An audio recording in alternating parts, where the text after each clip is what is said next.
Саламатсыздарбы? Биздин каналга кош келипсиздер. Бүгүн биз сиздерге картошка котлетин кантип даярдалышын көрсөтүп беребиз. Бизге керектелүүчү азыктар 4 картошка суга кайнатып бышырып алдык. 1 жумуртка, чеснок, укроп, un, туз. Ушулар керек болот. Картошканы ушинтип сыртынан арчып алабыз. Кабыгын алып таштайбыз. Укропту майда кылып туурап картошкабыздын үстүнө кошобуз.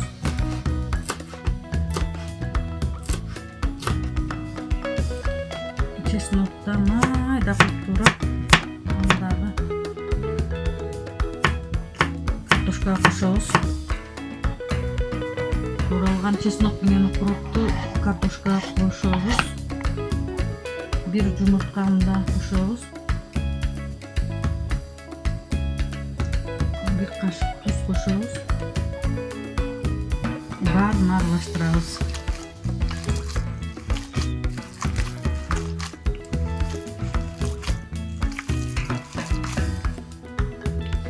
Даяр болгон картошкабызды котлет формасына келтирип алабыз. Ушундай унга бөлөп, баары ун болуш керек. Ушундай формада. Ушундай кылып котлет формасына келтирип алабыз.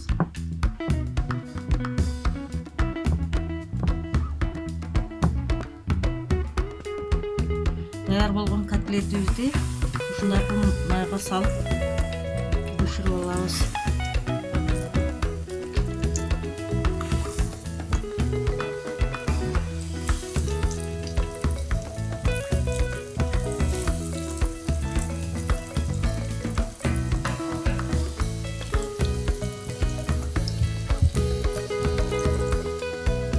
Котлетибиздин бир жагы пышты. Бул жагын алмаштырып алабыз. Бышырып алабыз ушинтип. Котлетибиз даяр болду.